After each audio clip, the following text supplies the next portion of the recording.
Welcome into Texans Draft Live. We are live at the Miller Outdoor Theater. The Texans just a little over 2 hours away from picking in the 2022 NFL Draft. They're picking number 3 and number 13 tonight is the first round of the NFL Draft. Hi, I'm DP Sidhu along with my good friend John Harris, who will be covering all 800 hours of the NFL Draft on Texans Radio and on Texans Live with myself. And Johnny, I mean, I don't know if we can properly give this party justice because I rolled in here about a few hours ago and it's tremendous. I mean, the weather is great.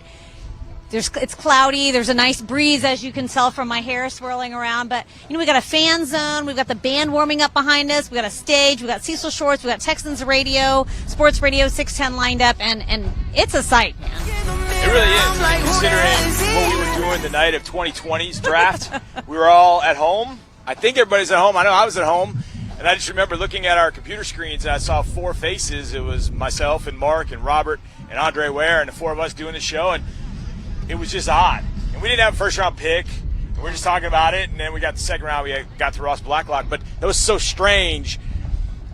That 2 years ago to this is so diametrically different. It's so fun to think about. I mean, it is great because the Texans didn't have a first-round pick in the last 2 years. They haven't had a first-round pick since 2019 when they took Titus Howard, and that was before everything hit with COVID. So 2020 and 2021, no live draft, no first-round pick, and now it's like, I like to say cornucopia a lot because it really does feel like a cornucopia of both. We've got 2 first-round picks. We've got a party outside of NRG Stadium, which is usually where we hold this draft party. Yeah. We're usually, on the 100 level, on 100 concourse, doing our live show, and then we're in the press box. But now we're out at the Miller Outdoor Theater for night 1 of the draft because there are 2 picks. So we thought, why not have double the party? And we showed you the stage a little while ago. We got Cecil Shorts emceeing this show. We're going to have actually last year's draft picks show up here in a little bit. Davis Mills and Nico Collins, Roy Lopez and the gang. Everyone's going to be here. And Johnny and I are going to be doing radio behind that stage a little while from now. But first, I know everybody wants to talk about this draft, and they sure are excited. Johnny, I know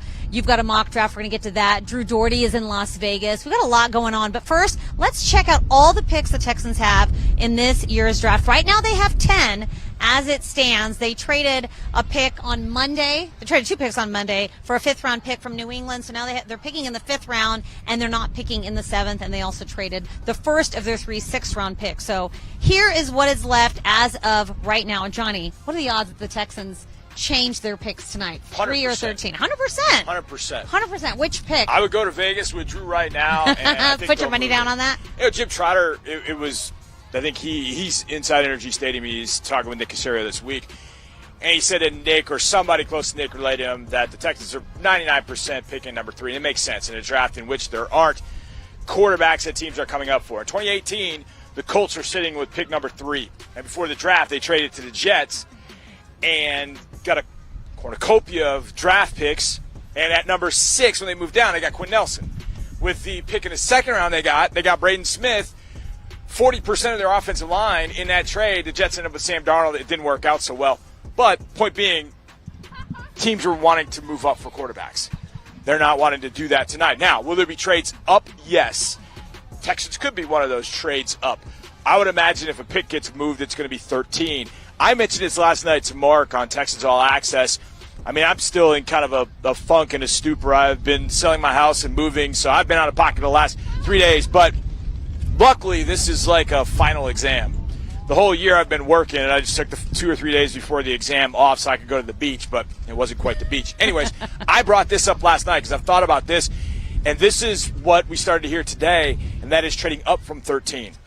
Now, it's to get all the way to number 5 or 6, that might be tough, but to get to 7 or 8, and the thing about a draft, all it takes is one player to sneak in there that you weren't expecting. To go, hey, wait a second, this guy's there. We didn't think he was going to be there, or there was a small percentage chance we thought he would be there. Let's get our ducks in a row and let's call said team.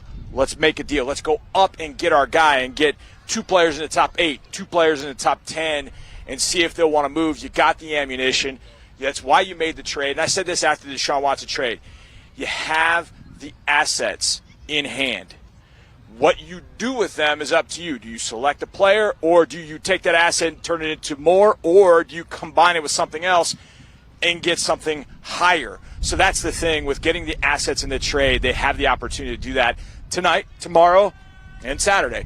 I would think one of those picks will be moved. I'd be shocked if it's 3 and 13. So I've been doing mock simulators this whole spring, Drew Dougherty and I, and we trade them and email them back and forth. And there was one day I ended up with 17 draft picks because I just traded everything. Well, that's a lot of picks. That is a cornucopia. I traded everything. I think I ended up picking the first round at 9 and 17 because I traded with Seattle and I traded with the Chargers. So I think number 13, all bets are off, except I don't think they'll pick at 13.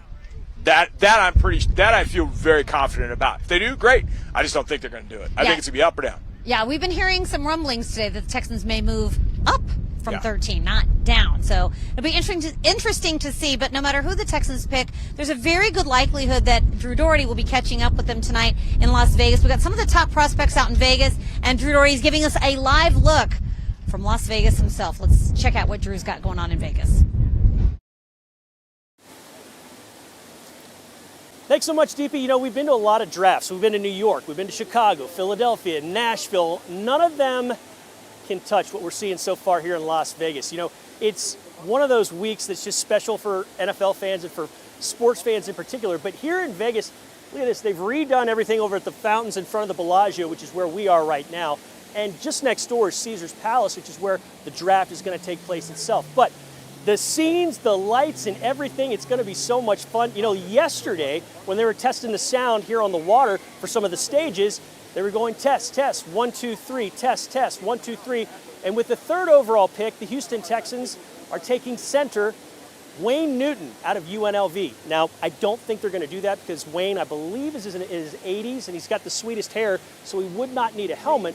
But you're not going to see the Texans go in that direction, I believe. But then again, I've been wrong before. All right, we're going to send things back to you and get some real draft talk going. I'm going to head inside and get ready for 3 and 13 or maybe some other numbers, and we will see you back in Houston in the next day or so.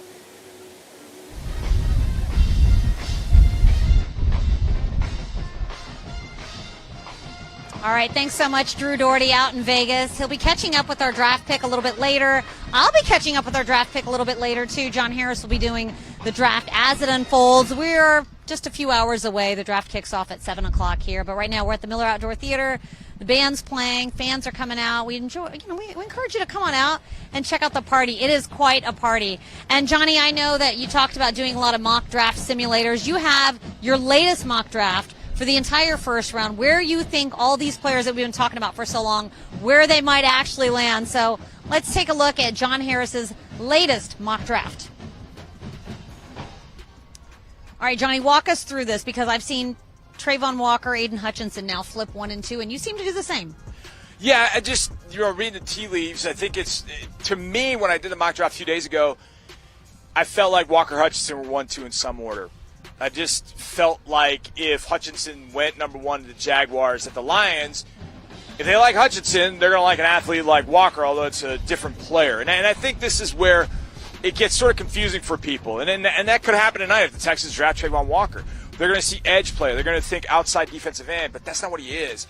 He's an inside-outside guy. Can move from 3 technique outside the guard to playing outside on the edge. He can drop his outside linebacker. He does all of that. The only guy that I've really seen that could do that coming into the league was J.J. Watt. But J.J. was 290 pounds. Walker's about 275, 280. And so that's why he's attractive. But Trent Baalke is a GM at Jacksonville, and he loves traits. And so Trayvon Walker, I just had a feeling, just kind of reading the tea leaves, listening to people that were close to it, he was the pick. And then today you start hearing that, hey, the Lions could go with Kayvon Thibodeau at number 2. And that makes a decision there for Nick Caserio, because I hadn't been thinking about the Texans having but a 5% chance at Aiden Hutchinson, but listening to things today, maybe Thibodeau goes 2. I don't buy it. I really don't. I think Hutchinson's a cleaner player. I think he's got even the higher upside. I know people love Thibodeau. I think he's a really good football player.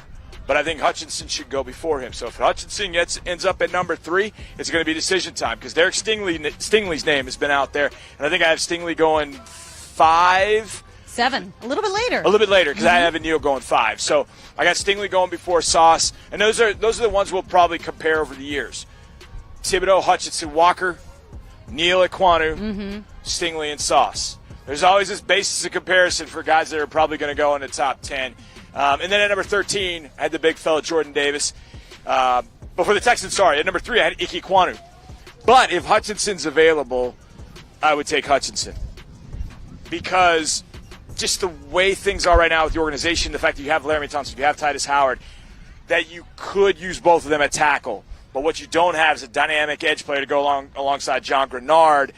And even if you had another guy with John Grenard, it's hard to pass up on an athlete like Aiden Hutchinson if that comes through. But if it doesn't, and Hutchinson goes 2, or Walker Hutchinson go 1-2, to me Ikikwanu is, I don't want to say safe pick, but Ikikwanu is going to be a masher.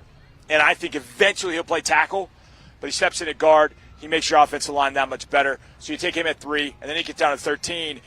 And like I said, I think this is a trade. And the trade really, I think, is for this guy, Jordan Davis. I think the Chargers could be thinking about it. That was the first team that popped up. When the Texans got Deshaun Watson deal, they got number 13. The first thing I did was look at where are the Chargers and how much would it cost to move and go down. And they're at 17 right now. The Chargers need a guy like Jordan Davis. We saw that, DP, the day after Christmas. That Chargers defense was a sieve. So they went, Khalil Mack, come on, J.C. Jackson, let's go. They don't have is that guy in the middle. Jordan Davis could be their one player away, and so I could see Jordan Davis being the one player away for the Chargers. The other reason 13 is attractive is that's where you could start to see some teams that get antsy in the 18, 19, 20 range and might want a quarterback. New Orleans, Pittsburgh. They might say, hey, we need to get in front of Team X to go get the quarterback we want. And so that could be another thing where the Texans are moving at 13. But right now I have them with Jordan Davis. All right. You've got the Texans still picking at number 13. They're not moving around at 13 with Jordan Davis. But you got Sauce Gardner at number 9. A lot of teams had Sauce mocked to the Texans. Yep. You have them going 9 to the Seahawks. Then Jamison Williams, Alabama. Kyle Hamilton, another guy that was mocked to the Texans many times, going as late as number 11 to the Washington Commanders. Then Trent McDuffie. A lot of corners going here, Johnny, in the first 15. And then Jermaine Johnson at Florida State, number 14. And then my guy, George Karlaftis, fellow Boilermaker, number 15 to the Eagles. And then Trevor Penning to Northern Iowa. No quarterbacks just yet, huh, Johnny? Not in the top 16? This just doesn't feel like that draft, DP. And here's why. I think there are two schools of thought here. There are GMs and head coaches that are pretty safe and secure in their position. And then you have some GMs that this is it. They've got to, and GMs and coaches, this is it. They've got to produce. Well, this is not that draft to have the quarterbacks for those teams. And they're the ones picking in the top 10 to 12 to 15 picks. The ones that are more safe and secure are the ones picking a little bit later. And so I just don't see the marriage of a quarterback that all these quarterbacks have inconsistency issues. Some were one-year wonders. Some are inaccurate with the football. Some decision-making is just not where you want it to be. They're not slam dunk stepping. I mean, I remember talking about Patrick Mahomes and Deshaun Watson saying the same thing to a degree. But those guys had proved it at a pretty high level. I look at these guys and go, yeah, okay. There's some traits I like, and I think teams are going to shy away from it. Carolina's one to watch at 6. Their GM head coach could be on a hot seat with the way things have gone. Terry Fontenot and Arthur Smith that are at 8 with Atlanta, I think they're pretty secure. So maybe Atlanta takes a flyer on an Atlanta homeboy and Malik Willis at 8. That was my first thought. But the more I start thinking about quarterbacks, the more I felt like, you know what? If I'm a GM head coach, I'm not going to take that. I'm not going to take that risk because there are other players, elite players at priority positions Let me go see if I grab one of those guys, and then maybe I'll end up getting a quarterback in the second round, or maybe I'll trade back up into the first round with something and get a quarterback, but I'm not going to take one in the top 10. All right, speaking of priority positions, you've got the Texans going offense and then defense. Tell us more about Jordan Davis at 13, why you think he's such a good fit. There's a lot of defenders here in this top 15. Well, put the Georgia two of us back together, and that's Jordan Davis. He's a massive man. He played the season at 365. And as you watch him at 365, you're like, that dude can move. Well, he got to the combine at 345. He slimmed down a little bit, right? Yeah. He lost a small baby, or actually a big baby is what he lost. But at 6'6", 345, you saw him move. You saw him jump, his agility. He's an athlete. Georgia would put him in on the goal line to run touchdowns in the goal line. He had a touchdown. He came over and celebrated with his coach. And there's a picture of him doing kind of like a jumping high five, and he's higher than the coach. The coach is a GA. He's a young dude. It's not like it was Kirby Smart. He's an athlete. Now, what he's not, I think he could be, but he just wasn't asked to do it at Georgia. He's not a two-gap plugger. He goes sideline to sideline as well as anybody. And when he does, it's like a lot of big guys. When big guys have to run, they're mad. So when they get there, he delivers. There's some running backs. I saw one running back. I think it was against Vanderbilt. There was a running back, I swear, saw him coming, and you could, even with the helmet on, you could see the fear of Jordan Davis in his eyes because 99 was coming from inside. I look at this defense, and I see one that, at all levels, can use some help, even inside. And inside, I think you're pretty good with Malik Collins and Roy Lopez and Ross Blacklock. Jordan Davis takes you to a different level. I mean, there you see him at the combine performing his drills, and you're right. I mean, he was 350, 360 last year. He dropped down to 340, and he really likes playing at that weight, it seems like. He moves a lot faster, like you said, and he's still a big dude at 340. But how does that fit into Lovie Smith? He's got a 4.3. Those guys are not so huge in Lovie Smith's system. Is he still too big to be in a Lovie Smith defense? No, not if he moves the way he does. If he moves the way that he does, maintains his weight, which is going to be hard to do in Houston. But if he maintains his weight, he'll be fine. Because you play with a 3 tech and then you play with shade nose. So at some point, those guys inside have got to hold up. But he's got the incredible athleticism, and his first step for a guy at 345 pounds is insane. So that's what you got to have. I mean, there are times during the season last year I'm watching Malik Collins, and Malik's off the ball. Jordan's got that. He's got that agility. He's got that explosive first step for a guy that size. So we're kind of in this draft breaking down some, especially with the Georgia guys. Trevon Walker, he's an edge rusher. No, not quite. Don't pigeonhole him into being one thing. Hutchinson, yes. Thibodeau, yes. Walker, no. Jordan Davis, he's not a nose tackle. I used to think about this with Vince Wilfork, too. Everybody called Vince a nose tackle. Now, late in his career, he was. But Vince did not call himself a nose tackle. He did because he was a defensive lineman. Yeah. Why? Because he would go from inside of tackle to inside of tackle and moved around. And he had that quickness. He wasn't quite the height Jordan Davis was, but he had the girth, and he played like that. So Vince Wilfork, early in his career, is the type of player you could look at and think that's what Jordan Davis could be. And then as he gets a little bit older and a little bit longer in the tooth, not as quick, hey, he could be a guy that plugs up, and he could do those things. He wasn't asked to do it at Georgia, and because he was so athletic, they didn't want to lose that just clogging up the middle. Well, you know what? The other guy that you mocked the Texans, Ikikwanu, at number 3. Let's take a look at him because he's got a fun story, too. Mr. Pancake himself. Yeah. He gets syrup. He gets bottles of syrup for, every pancake that he does. I think we got some footage of him at the combine. I love the fact that his name is Icky. Akeem. But he goes by Icky, and there he is at the combine. Quite impressive with just his footwork and the way he's able to move. Also another really big dude out of NC State. And, it seemed like he was sort of the popular consensus pick for the Texans early. Things changed a lot, and it seems like people are sort of drifting back to Icky again now, doesn't it, Johnny? So last training camp, I think it was, I was down in a corner and I was watching our training camp. And had a member of the Texans organization kind of slide up next to me and said, hey, who you been watching? And I know when that person asked me who I've been watching, they're talking college prospects. And at some point, I'm like, I'm watching this guy, I'm watching this guy. And then he said, have you seen Ikikwanu? And I looked at him what that looked like.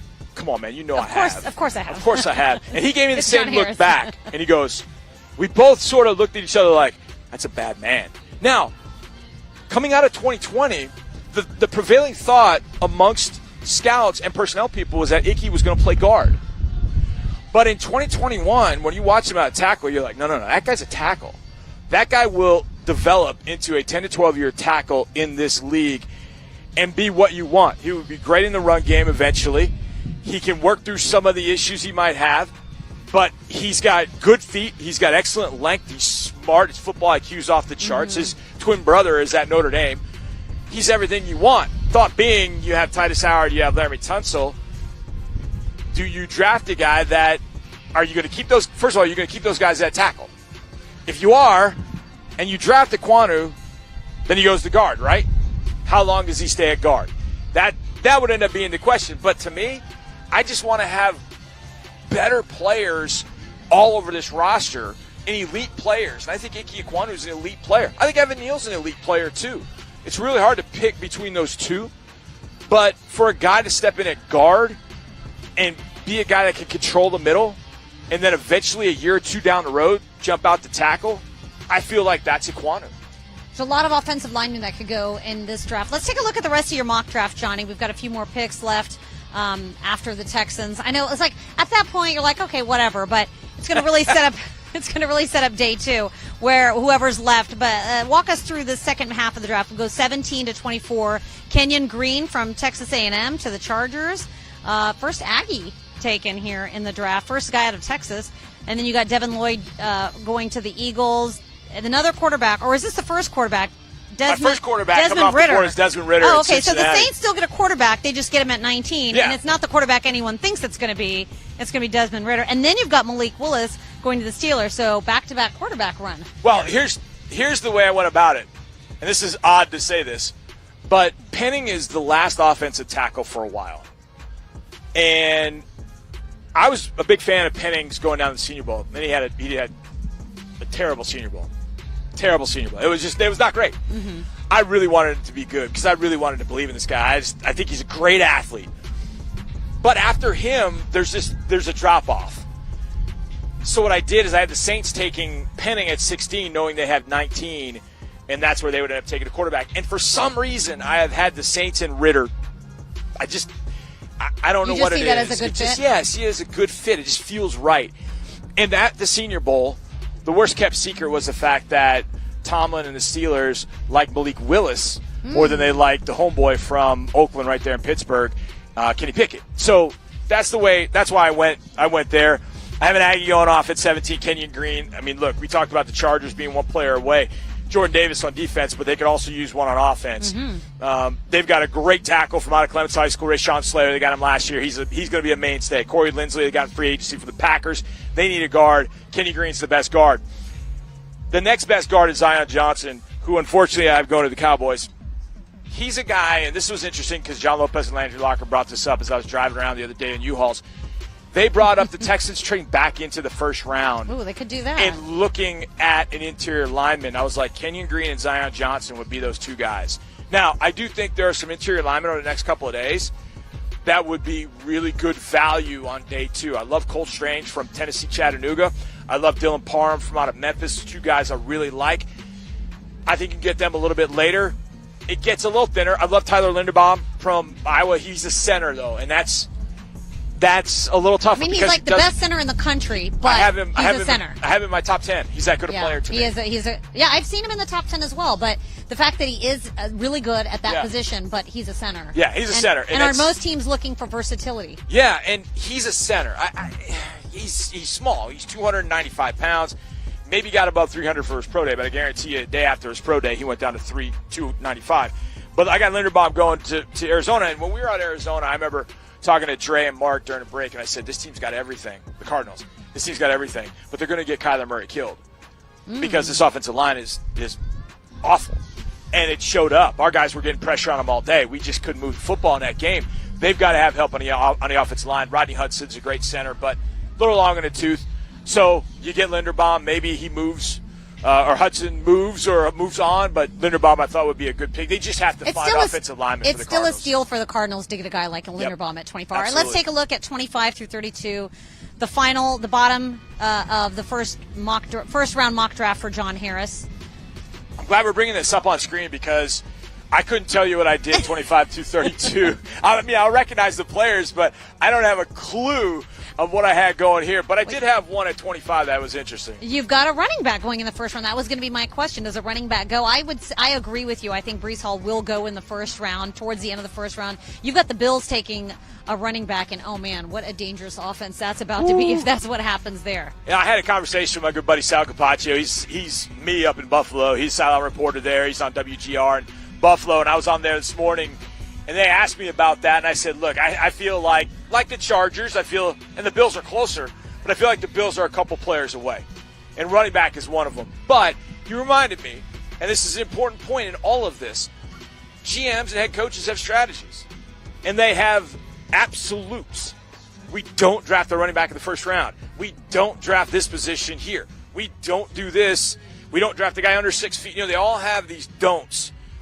And so Breece Hall might be one of those because they've never drafted – Brandon Beane's never drafted a running back. So, but the other position's corner, and there are a couple options at corner for them. So it's going to be Breece Hall, or it could be a Kyer Elam from Florida, or also the corner Kyler Gordon from out of Washington, a couple of guys to look at. But I put Breece Hall, just kind of shake things up. I think Breece Hall's fantastic. I would love to see him at 37. I would love to see Breece Hall in a Texans jersey. I think he would be fantastic. Absolutely fantastic in this offense. This city would get around him and just love his game. He's exciting. His vision's outstanding, but I just don't think he gets to 37 with us. Yeah, it seems like he's not going to make it out of the first round, but it'll set up a very interesting day two because there are still some running backs that'll go day two. All right, let's catch up with Drew Dougherty out in Las Vegas once again. He had a chance to catch up with NFL Network's Daniel Jeremiah. Let's take a look. Well, we've come a long way, Daniel Jeremiah. We started in 2010 talking underneath an escalator at the Combine, and now we're poolside in Vegas. How you been? I'm great. I'm just hoping they're going to let me take a nap in this cabana once this thing wraps. You can do whatever you want. You got a big night ahead of you, big 3 days ahead of you. But, Daniel, let's talk about the Texans in the draft. Yeah. All things being equal, in a vacuum, they've got whoever they want to choose. And I know that's easy to say, but who would you take? I mean, what guy leaps out the most of you, best player available? Yeah, for me it's Aiden Hutchinson, and I don't think he's going to get there. But in a draft that's uncertain like this one, who knows? But that would be a run-up-the-card one for me. My second player is Sauce Gardner, the corner from Cincinnati, who I don't really know where the holes are. You can say, okay, he's not 210 pounds, I guess. He's a little bit lean. But with his size and length and the ability to play the ball, he's just consistent every time you turn on the tape and watch him. That would be another one for me. Yeah, and there's two right there that you named off the bat. In total, how many guys do you think come in and make any team they play on instantly a lot better? They're just difference makers on the whole. I've heard 6, I've heard 7, I've heard more. Yeah, I mean, for me, I would probably put it at about 10. I think there's 10. You could make a case maybe up to a dozen. But I think that's probably it. There's, last year was another tale entirely. I mean, when you looked at last year, I think I made the comment, you could probably take, close to double-digit guys from last year that could be in the mix to be the first pick this year. So it's not as strong of a top 10. Now, the sweet part of this draft is when you get into, 25 to, 65, 70. I think that's really the strength of this draft. Yeah, and some have said running back as well as you get back in second, third, fourth, all through the end of the draft. Are there 2 or 3 guys that you like more than others at that position? Because that's a spot I think a lot of Texans fans think, hey, you need a guy toting the rock. Yeah, I mean, it's a good group of running backs. And, to me, you just start with the top was Breece Hall, and then you go to Kenneth Walker. Those 2 guys kind of separate themselves from this pack. But then after that, if you want to go, I think we probably see, those 2 guys will come off the board in the second round. I don't think we see any more in round 2. So then after that, just kind of what you want. You want a big back. You've got options. Algier from BYU is a big physical runner. That's an option for you if you want a bigger guy. I mean, you could go later in the draft. I mean, you might get a guy like Haskins in the 6th or 7th round in this draft if you want a big guy. Then James Cook, if you want the change of pace, catch the ball out of the backfield, you're going to really like him. How many mock drafts do you do just on a daily basis on the simulators and whatnot? The simulators are a major time suck, man. Like you can get lost in those things and days disappear, which I've only really noticed those for the last couple of years. I didn't know that those even existed previously.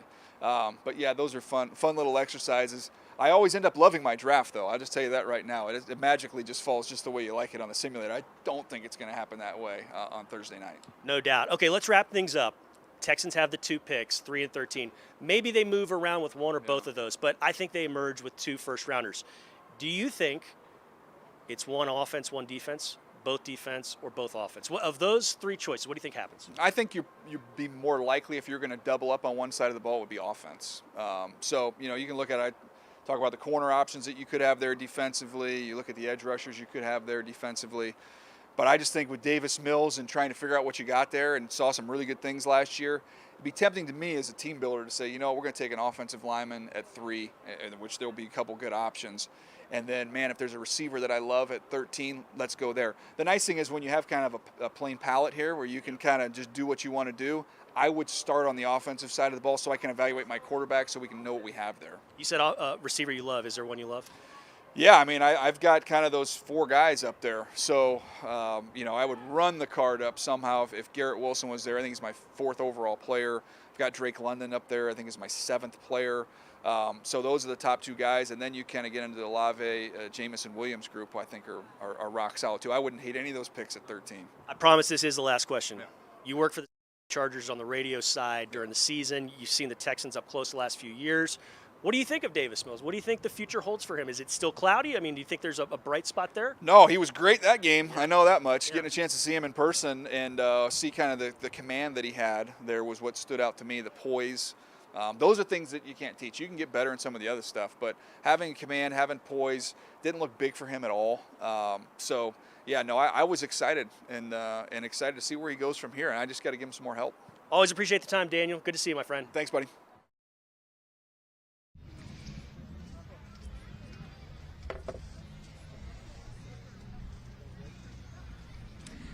All right, Drew Dougherty out in Las Vegas, and in a couple hours we will all know who he'll be interviewing next, because there's a good number of players out at the draft out in Las Vegas. But, we've got some fan questions. Johnny's talked a lot about his mock draft. We've talked to Drew out in Las Vegas, but people still have questions, and rightfully so, because I have a lot of questions, too, about this draft. How is it going to unfold? And on and on and on. So let's answer some of your fan questions. First of all, thanks to everyone watching. Tommy in Southwest Houston.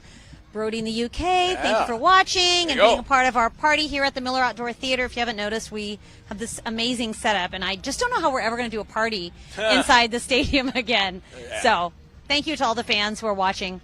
All right, Tommy wants to know, do you think we will draft a wide receiver, Johnny? Yes. Remember that word you used? Was that C word you used, cornucopia? Yeah, cornucopia of picks. I have been a little less bougie with it, I guess. I've called it a buffet. Cornucopia is a little bit better. Bougie. I guess. I don't know. Maybe not. Anyways, the receivers and the running backs in this draft, and Isaiah has the next question. Do you think we'll draft the running back? I think yes on both.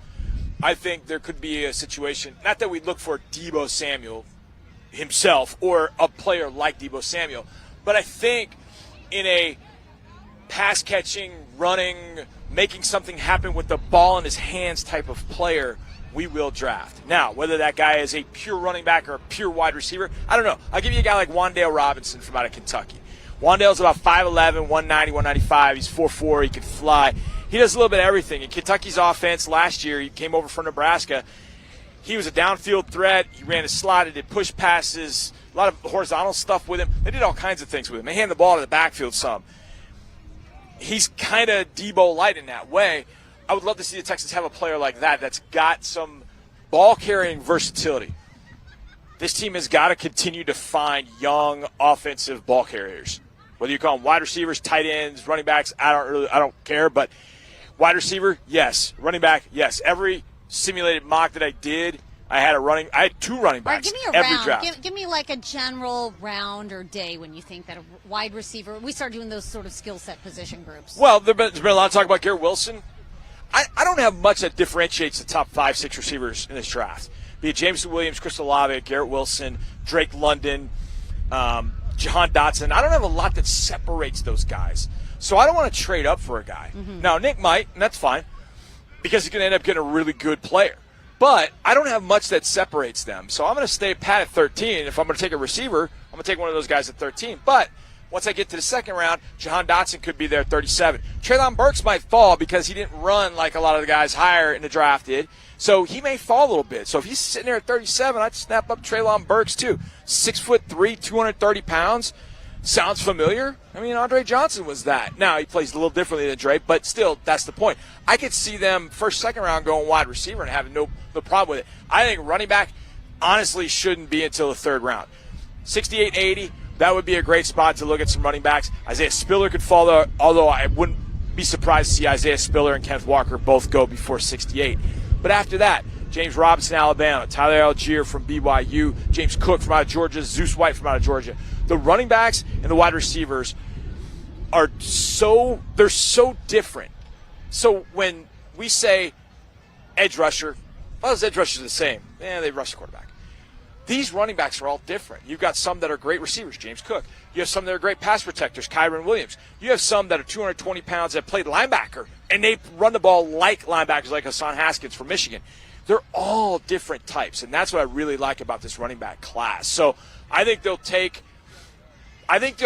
one of each. I wouldn't be surprised if they take two running backs to put in that group because that group's just got to get younger and better.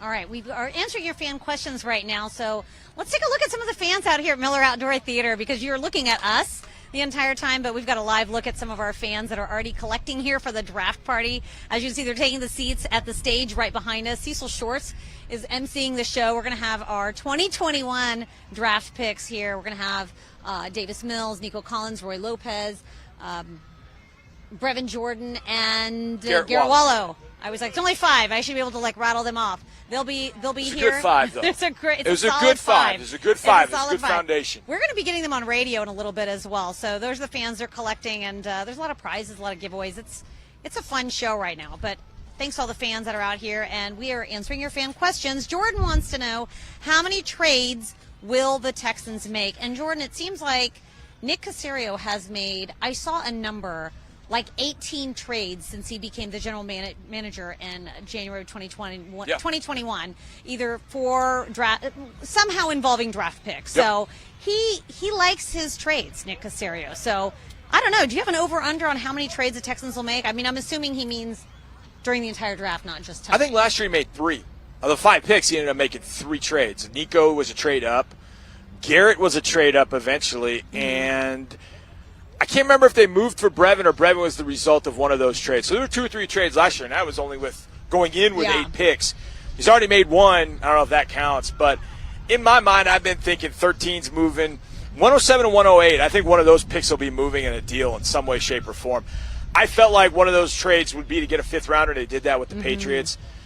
So I would say maybe 1 tonight, and then over Friday, Saturday. I'll say 2 more. I'll say 3 in total. Ooh, that was the number I was going to say because I feel like 13 is going to move, and then I feel like the Texans are not going to draft in the 6th round. Right now they've got 2 remaining 6th-round picks. I feel like they're going to leverage those somehow in draft earlier. Nick Caserio doesn't seem to like to draft after the 5th round. He likes to get a jump on the college free agent market. So, and maybe that's wishful thinking because I like it when the draft ends a little bit earlier. It is selfish thinking. It's so selfish because by day 3 we're exhausted. Although Johnny and I still have to be doing radio. You guys are doing radio with no picks. No, you guys are doing radio. There's have to, and then there's get to. No, a have to when you don't have any picks left is a little bit different than getting to do it, and you know the Texans are picking. All right, that's going to do it for Texans Draft Live. We will have the answers to all these questions in just a few hours when the draft kicks off at 7 p.m. You can listen to this guy, John Harris, on Sports Radio 610. But first, he's going to join me on Sports Radio 610 at 6 o'clock. We got Texans All Access leading off into Texans Draft Live, the radio show. So you're going to want to check that out. Also, Texans Draft Live. This live show will be back tomorrow at around 3:30, and we should have our first-round picks on the show with us, Johnny. Ooh, that should be fun. We'll have tonight's picks, and then we will also preview day 2. So we'll bring you the press conference of tonight's picks as well. It's going to be super exciting. That's tomorrow. You don't want to miss it, but that's going to do it for Texans Draft Live. Special thanks to Tyler Marcotte, Mitchell Moreland, Amanda Caffey, everyone that worked on this show, John Harris. I'm DP Sidhu. Thanks so much for watching, and go Texans. This is a Houston Texan pick. It's not somebody's individual pick. It's our pick. It's our player. We got to embrace them, make the best decision for our team, and just to keep moving forward. With the 3rd pick, the Houston Texans select Texans All Access, Sunday night at 11 on ABC 13.